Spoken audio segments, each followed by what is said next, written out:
ভালো থাকো বলার মানুষ অনেক আছে, কিন্তু সত্যিকারের পাশে থাকার মানুষ অনেক কম।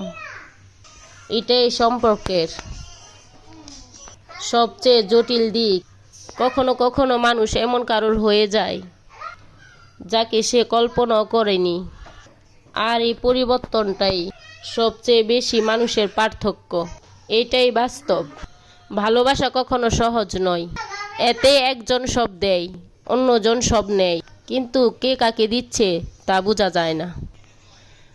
আমরা সবাই একাই জন্মাই, একাই মরি, কিন্তু মাঝখানের সময়টা কেন এত জটিল হয়ে তুলি? এটাই বাস্তবতা। এটাই মেনে নিতে হবে। এটাই মেনে নিয়ে সামনে এগোতে হবে। আত্মবিশ্বাস আর অহংকারের মধ্যে পার্থক্য হলো, একজন জানে সে পারবে, অন্যজন ভাবে সে সবার চেয়েও ভালো।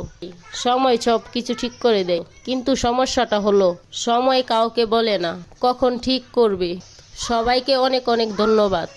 তোমাকে পাবো কখনো ভাবিনি, কল্পনা না করতেও তোমাকে পেয়ে গেছি।